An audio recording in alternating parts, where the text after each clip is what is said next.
ఈ వీడియో చూసే ముందు మిగతా 16 పార్ట్స్ చూసి అప్పుడు ఈ వీడియో చూడండి. మీకు ఈ కథ పూర్తిగా అర్థమవుతుంది.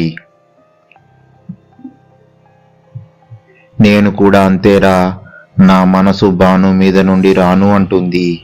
ఒక్కసారి దాన్ని అనుభవిస్తే కానీ మనసు శాంతించదు అని నవ్వాడు ప్రవీణ్. అదృశ్య రూపంలో ఉన్న బాను వీళ్ళ మాటలు విని కోపంతో రగిలిపోతూ ఇద్దరి గొంతు పట్టుకొని పైకి లేపింది. ఇద్దరు పైకి లేచి గాలిలో వేళ్లాడుతుంటే గణేష్ భయంతో నోరు వెళ్ళబెట్టి చూస్తూ ఉన్నాడు. అరే ప్రవీణ్, రంజిత్ ఏమిట్రా అలా వేళ్లాడుతున్నారు అని అన్నాడు. మేమెక్కడ వేళ్లాడుతున్నాం, ఎవరో మమ్మల్ని పట్టుకొని పైకి లేపారా, మమ్మల్ని కిందకు దించరా అని ఇద్దరు అరుస్తూ ఉన్నారు. గణేష్కి ఏం చెయ్యాలో తెలియక పిచ్చి చూపులు చూస్తూ ఉంటే, అరే ఏమిట్రా అలా పిచ్చి చూపులు చూస్తున్నావు, పైకి ఎక్కి మమ్మల్ని దించరా అని అన్నారు. గణేష్ కుర్చీ లాక్కొని కుర్చీ ఎక్కాడు. బాను ఇద్దరి మీద చేతులు తీసివేసింది. అంతే, ఇద్దరు దబ్బుమని కింద పడ్డారు. చచ్చాం రోయ్ దేవుడా అని నడుం పట్టుకొని పైకి లేచి గణేష్ని సీరియస్ గా చూశారు. అదేమిట్రా నా వైపు అంత కోపంగా చూస్తున్నారు, నేనేం చేశాన్రా అని అన్నాడు. మమ్మల్ని పట్టుకోరా అంటే పట్టుకోకుండా అలా వదిలేశావేమిట్రా, కింద పడిన నడుం విరిగి అది అన్నాడు. అయ్యో నేను పట్టుకుందాం అనుకున్నారా, ఈలోపే మీరు కింద పడిపోయారు అన్నాడు. అసలు ఏం జరిగిందిరా, మనం ఎందుకు అలా పైకి లేచామన్నాడు రంజిత్. నేను చెబుతున్నాను కదరా, ఈ ఇంట్లో దయ్యాలు ఉన్నాయని, ఆ బాను దయ్యం అయి ఉంటుంది అని చెప్పానా లేదా, నువ్వు నోరు ముయ్యరా, నోరు ఎత్తితే చంపేస్తాను అని అన్నారు. మీకు ఎంత చెప్పినా మీనరు, మీ చావు మీరు చావండి అని గణేష్ బయటకు వెళ్ళాడు. అరే రంజిత్, గణేష్ కోపంగా బయటకు వెళ్ళాడు. వాడెక్కడికి వెళ్తాడో వాడే వస్తాడులే అని అన్నాడు రంజిత్. రాజ్కి మెలకువ వచ్చేసరికి నందు సోఫా దగ్గర కూర్చొని నిద్రపోవడం చూశాడు.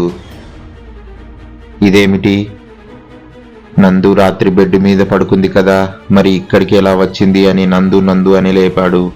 నందు లేచి అప్పుడే తెల్లారిందా అని అడిగింది. తెల్లవారింది, కానీ నువ్వేమిటి నందు ఇక్కడ కూర్చుని పడుకున్నావు, నాకు మెలకువ వచ్చి చూస్తే మీరు నా పక్కన లేరు, ఎక్కడ ఉన్నారని చూస్తే సోఫాలో పడుకున్నారు, నేను వచ్చి మీ పక్కన కూర్చొని నిద్రపోయాను అని చెప్పి వాష్రూమ్కు వెళ్ళింది. నాకు ఏమైంది, నందు పక్కన లేకపోతే నిద్ర పట్టేది కాదు, అలాంటిది ఇప్పుడు నందును పక్కన ఉంటే అసలు నిద్ర రావడం లేదు, ఏమైంది నాకు, ఎందుకు అలా ఉంది, పాపం నందు రాత్రి అంతా కూర్చొని నిద్రపోయింది, నా బిహేవియర్ని మార్చుకోవాలని అనుకుంటూ కూర్చున్నాడు. బావా కాఫీ అంటూ కామాక్షి కాఫీ తీసుకుని వచ్చి ముక్కు మీదకు జారుతున్న కళ్ళజోడుని సరికి చేసుకుంటూ రూమ్ అంతా చూసింది. బావా నందు అక్క ఏది అని అన్నది. వాష్రూమ్లో ఉంది అని కాఫీ తీసుకొని తాగుతూ చెప్పాడు. దయ్యాలు స్నానం కూడా చేస్తాయా అని మనసులో అనుకుని సరే బావా అని బయటకు వచ్చింది. గణేష్ బిక్కుమంటూ సోఫాలో కూర్చొని ఉండడం చూసి, ఏమిటి 3 కోతుల్లో నుంచి 1 కోతి బయటకు వచ్చింది, ఏమిటో చూద్దామని ఎగురుకుంటూ కామాక్షి వచ్చి, ఏమిటి ఒక్కడివే ఉన్నావు, మిగతా ఇద్దరు ఎక్కడా అని అడిగింది. కామాక్షిని చూడగానే అప్పటిదాకా దయ్యమని భయపడ్డ గణేష్ వంకర బుద్ధి మళ్ళీ బయటకు వచ్చింది. మీరు కామాక్షి గారు రండి, లోపలికి రండి, కూర్చోండి అని పక్కకు జరిగాడు. కామాక్షి వెళ్ళి ఎదురుగా కూర్చుంది. ఎదురుగా ఉన్న కామాక్షిని అదే విధంగా తింగరి పిల్ల అయినా ఎంత అందంగా ఉందో చూస్తుంటే ఒళ్ళంతా తిమ్మిరిగా అనిపిస్తుంది అని చూస్తూ ఉన్నాడు. అప్పుడే రూమ్లో నుంచి నందు బయటకు వచ్చింది. కామాక్షి గణేష్ ఎదురుగా కూర్చొని గణేష్ ఏదో అడుగుతుంటే సమాధానం చెబుతుంది. గణేష్ అడుగుతూ ఎక్కడ చూస్తున్నాడో చూసింది నందుకి. కోపంతో కళ్ళు ఎర్రగా వచ్చాయి. అంతే, అక్కడ నుండి కామాక్షి దగ్గరికి వచ్చి, ఇక్కడ ఏం చేస్తున్నావు, లోపలికి వెళ్ళు అని అన్నది. ఈయన ఏదో అడుగుతుంటే సమాధానం చెప్తున్నాను అన్నది. సరే మీ అమ్మకి కాఫీ ఇచ్చావా అని అడిగింది. అయ్యో నా మతిమరుపు మండ, మర్చిపోయాను అక్క, ఇప్పుడే ఇచ్చి వస్తాను అని లేచి పరిగెత్తుకుంటూ వెళ్ళింది. కామాక్షి వెళ్ళిన వైపు గణేష్ చూస్తూ ఉంటే, మీకు రాత్రి బాగా నిద్ర పట్టిందా అని అడిగింది. అప్పుడు గణేష్కి రాత్రి జరిగిన సంఘటన గుర్తుకు వచ్చి భయం వేసింది. బాగా నిద్ర పట్టిందండి అన్నాడు. ఇక్కడ కొంచెం జాగ్రత్తగా ఉండండి, చూపులే ఎక్కడెక్కడో పడితే కాటికి వెళ్తారు, జాగ్రత్త అని హెచ్చరించి వెళ్ళింది. ఎంత హెచ్చరించినా కుక్కతోక వంకర అన్నట్లు ఆడదాన్ని చూడగానే మళ్ళీ వంకర బుద్ధులు వస్తాయి. నందు వెళ్ళగానే ఈ ఇంట్లో పని వాళ్ళ నుంచి ఇంటి యజమాని దాకా ఎంత అందంగా ఉన్నారో. పనిపిల్ల బాను అసలు పని అమ్మాయి లాలానే లేదు. ఇక ఈ తింగరి పిల్ల కామాక్షి అయితే తన అందాన్ని కళ్ళతోనే తాగేయాలి అనిపిస్తుంది. ఇప్పుడు వచ్చిన నందుని చూస్తే చాలు, రాత్రి కలలోకి వచ్చిన నిద్ర పట్టకుండా చేసేలా ఉంటుంది. ఈ దయ్యాల గొడవ లేకపోతే ఈ పాటికి ఒక్కొక్కల పని పట్టేవాళ్ళమని మనసులో అనుకుంటూ ఉన్నాడు. రంజిత్ వాళ్ళ గురించి ఆలోచిస్తూ పడుకొని ఉన్నాడు. సంజయ్, ఏమీ చేస్తున్నావనే పిలుపు వినిపించింది. వచ్చావా? ఇంకా ఏమిటి రాలేదనుకున్నాను అని అన్నాడు. బాను వచ్చి సంజయ్ పక్కన కూర్చొని నీ ఫ్రెండ్స్ దగ్గరకు వెళ్ళి వచ్చేసరికి లేట్ అయింది అని అన్నది. సంజయ్ కంగారు పడుతూ ఏమి చేసావు వాళ్ళని అని అడిగాడు. నీ ఫ్రెండ్స్ అంటే నీకెంత ప్రేమ సంజయ్, మరి ఆ ప్రేమ వాళ్ళను వేధిస్తున్నప్పుడు చూపించలేదు? నేను నీ ఫ్రెండునే కదా అని అన్నది. సంజయ్ బాధగా నిన్ను అలా చేశారని ఎంత గొడవ చేశానో నీకు చెప్పాను, నువ్వే నమ్మడం లేదు. బతికి ఉన్నప్పుడు నా గురించి పట్టించుకోకుండా చచ్చిన తర్వాత వాళ్లతో గొడవ పడితే చచ్చిన దాన్ని బ్రతికి వస్తానా చెప్పు? నేను జీవితంలో ఏమీ అనుభవించకుండానే 20 ఏళ్లకే నన్ను చంపేసి వాళ్ళు మాత్రం జాలీగా తిరుగుతున్నారని కోపంతో ముఖం వికృతంగా తయారైంది. బాను, మాకు క్షమాపణే లేదు అన్నాడు. ఎందుకు లేదు? వాళ్ళంతట వాళ్ళ నేరాన్ని ఒప్పుకుంటే బతికిపోతారు, లేదా మా చేతుల్లో చస్తారు అని అన్నది. నేను వాళ్లకు నచ్చజెప్పి వాళ్ళు చేసిన నేరం వాళ్ళు ఒప్పుకునేలా చేస్తాను, వాళ్ళని ఏమి చెయ్యకు అన్నాడు. బాను పెద్దగా నవ్వుతూ, నువ్వు చెప్పితే వాళ్ళు వింటే ఎప్పుడో వినేవాళ్ళు. అది సరే, అవతల నాకు చాలా పని ఉంది, నీ గురించి పట్టించుకునే తీరిక లేదు. ముందు ఆ ముగ్గురిని పని చూసి వస్తాను సంజయ్ అని మాయమైంది. నందు కిచెన్లోకి వెళ్ళి ఈ బాను ఎక్కడికి వెళ్ళిందని తలుచుకోగానే, అక్క ఏమిటి నా గురించి ఆలోచిస్తున్నావు అని నందు ముందు ప్రత్యక్షమైంది. వాళ్ళ ముగ్గురి గురించి చెబుతుంటే ఏమో అనుకున్నా, చిత్తకార్తె కుక్కల్లా ఉన్నారు బాను అని అన్నది. ఏమైందక్క, ఏమైనా చేశారా అన్నది. హాల్లో గణేష్ చేసింది చెప్పింది నందు. రాత్రి అంత జరిగినా వాడికి బుద్ధి రాలేదా? చెబుతా వాడి పని అని వెళ్ళబోతూ ఉంటే, ఆగు, మీ బావగారు కూడా అక్కడే ఉన్నారు, నువ్వు వెళ్ళి ఏం చేస్తావు అన్నది. అప్పుడే కామాక్షి ఎగురుకుంటూ వచ్చి కళ్ళజోడులో నుంచి ఇద్దరిని చూస్తూ, ఏమిటి ఇద్దరు ఏవో చెవులు కొరుక్కుంటున్నారు అన్నది. బాను కోపంగా, నీకు కూడా కొరకమంటావా అన్నది. అమ్మో, నాకుంది 2 చెవులు, ఏం వద్దులే అని చెవులు పట్టుకుంది. నందు కామాక్షి తల మీద 2 మొట్టి, మొన్ననే నీకు గణేష్ దగ్గర పని ఏమిటి అన్నది. అబ్బా అక్క అని రుద్దుకుంటూ, నాకు పని ఏముంటుంది, అక్కడ 3 కోతులు కాకుండా ఒక్కతే కోతి ఉంటే మిగతా 2 కోతులు ఎక్కడా అని అడుగుదామని వెళ్ళాను అంతే అనన్నది. కామాక్షి అలా కోతులు అనగానే బానుకు నవ్వు వచ్చి, వాళ్ళు కోతులు కాదు కామాక్షి, గుంటనక్కలు, వాళ్లతో జాగ్రత్తగా ఉండు, అసలు వాళ్ళు ఉన్న చోటకి నువ్వు వెళ్ళకు అనన్నది. బాను వాళ్ళు గుంటలక్కలని నీకెలా తెలుసు అని కళ్ళజోడులో నుంచి కళ్ళు ఆర్పుతూ బానుని చూస్తూ అడిగింది. ఈ తింగరి దానికి ప్రతీదీ అనుమానమే అని బాను ఏమి చెబుతామా అని ఆలోచిస్తూ ఉంది. కామాక్షి వాళ్లను చూస్తే అలానే ఉన్నారు, సంజయ్ ఫ్రెండ్స్ కదా అని ఇంట్లో ఉండమన్నాను అని అన్నది నందు. అవును నందు అక్క, నువ్వు చెప్పేది నిజమే, నేను వెళ్ళనే లేదు, కానీ టిఫిన్ ఏం చేస్తున్నారు అని అడిగింది. ఇప్పుడే కదా లేచావు, అప్పుడే ఆకలి వేస్తుందా అని కోపంగా అడిగింది నందు.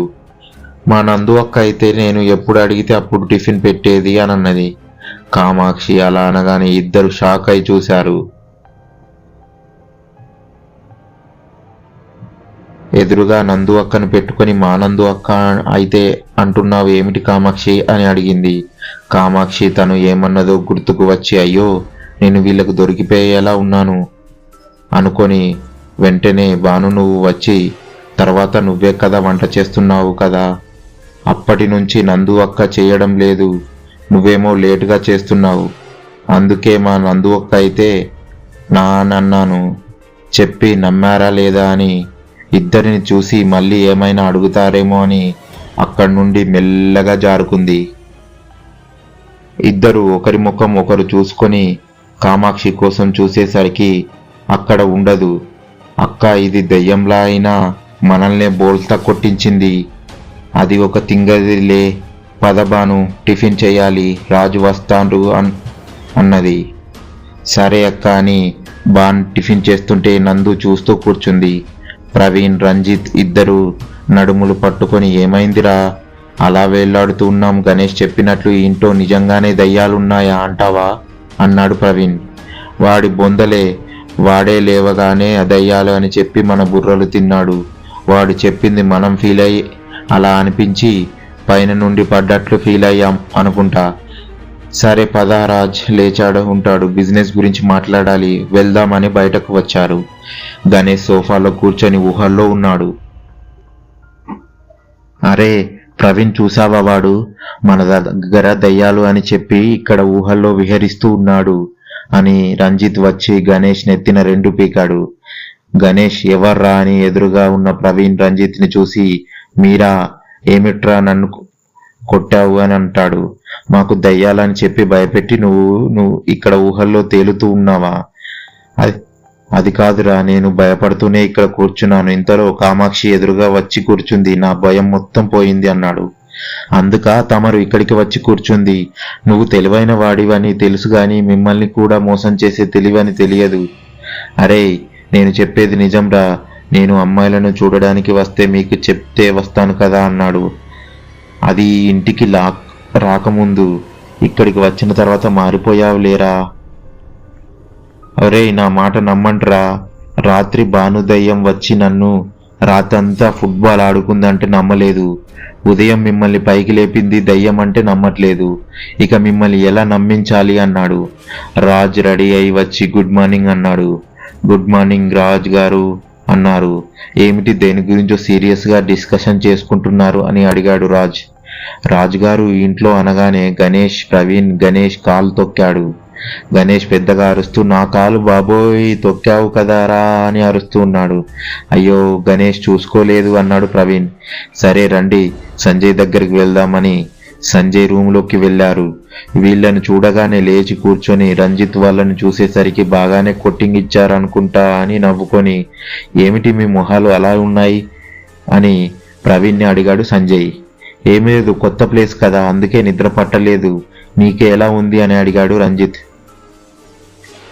రాజు సంజయ్తో, మీ ఫ్రెండ్స్ ఈరోజు ఆఫీస్కి వెళ్తున్నాను అని అన్నాడు. సరే రాజు, నీకు ఇష్టమైతే వాళ్ళతో పార్ట్నర్గా ఉండు, లేకపోతే లేదులే అన్నాడు. సంజయ్ అలా అనగానే రంజిత్ వాళ్ళకు కోపంగా చూశారు. అలాయ్ సంజయ్, విజ్జు నేను ఆలోచించి నిర్ణయం తీసుకుంటాంలే, వెళ్దామా అన్నాడు. రంజిత్ వాళ్ళు లేచి రాజు వెనుక బయటకు వచ్చారు. భాను రాత్రి బాగానే ఆడుకుంది అనుకుంటూ వెధవలకు అలాగే కావాలి, లేకపోతే వచ్చి రాగానే వాళ్ళ చూపు అమాయకురాలు అయిన కామాక్షి మీద పడింది అని అనుకుంటూ ఉంటే కామాక్షి వచ్చి టిఫిన్ తెచ్చి, ఇంతకు ముందు నువ్వు మంచివాడివి కాదు అనుకున్నా, ఇప్పుడు నువ్వు మంచివాడివే, నీ ఫ్రెండ్సులు కోతుల్లాగా ఉన్నారు అని ప్లేట్ ఇక్కడ పెట్టింది కామాక్షి. కామాక్షి మాటలకు నవ్వుతూ, నువ్వు తెచ్చావేమిటి కామాక్షి, భాను ఎక్కడికి వెళ్ళింది అన్నాడు. ఏమీ, నేను తెస్తే తినవా, భానునే తీసుకురావాలా అని అడిగింది. అదేమి లేదు కామాక్షి, రోజు భాను తీసుకువస్తుంది కదా అందుకే అడిగాను, అది కాక నీకు శ్రమ ఎందుకు అని అన్నాడు. కామాక్షి అక్కడ కూర్చొని, నాకు ఆకలి వేస్తుంది సంజయ్, నేను తిందామని టేబుల్ దగ్గర కూర్చున్నాను. ఆ 3 కోతుల్లో ఒక కోతి నా పక్కన కూర్చొని మాట్లాడుతుంటే నందు అక్క చూసి పిలిచి, మీకు టిఫిన్ ఇచ్చి రమ్మని ఈ ప్లేటు ఇచ్చి పంపారు అని అన్నది.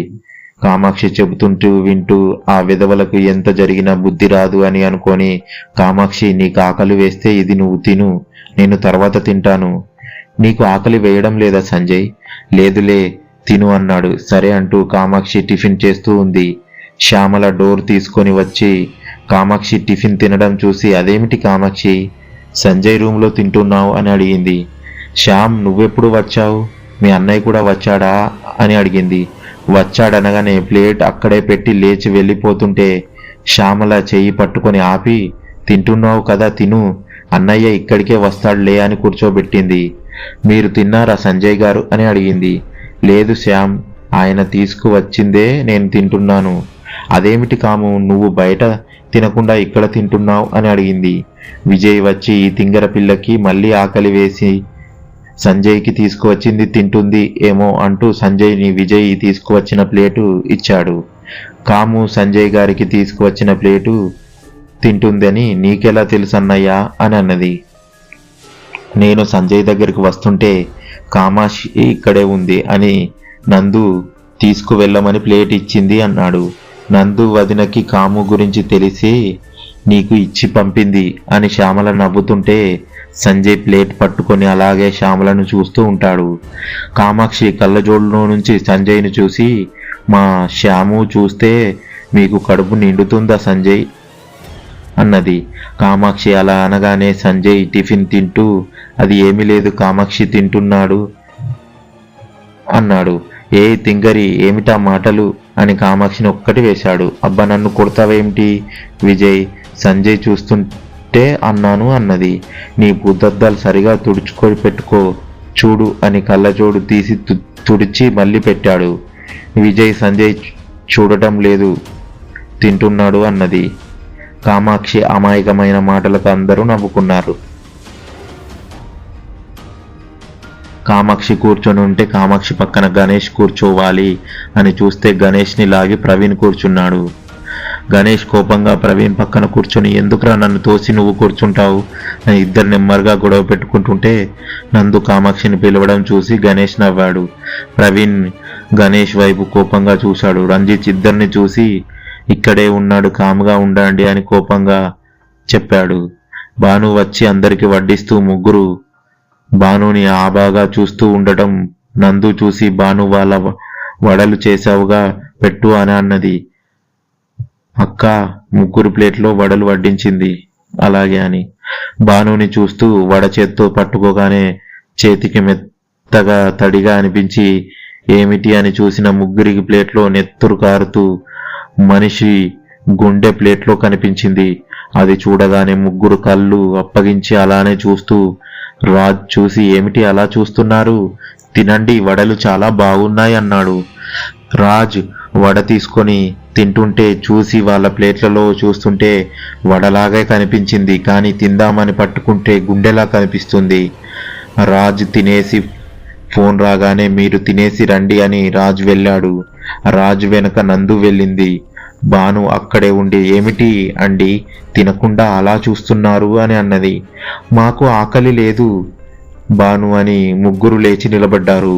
ముగ్గురికి ఒకేసారి ఆకలి వేయలేదా అని ఏమి తెలియనట్టు అడిగింది. తర్వాత ఏం జరిగిందో తెలుసుకోవాలనుకుంటే నెక్స్ట్ పార్ట్ కోసం వెయిట్ చేస్తూ ఉండండి. ఈ వీడియో మీకు నచ్చినట్లయితే లైక్ చేసి మీకు ఏమనిపించిందో తెలియజేయండి. మరిన్ని వీడియోల కోసం మన ఛానల్ని సబ్స్క్రైబ్ చేసుకోండి. Thank you for watching our videos.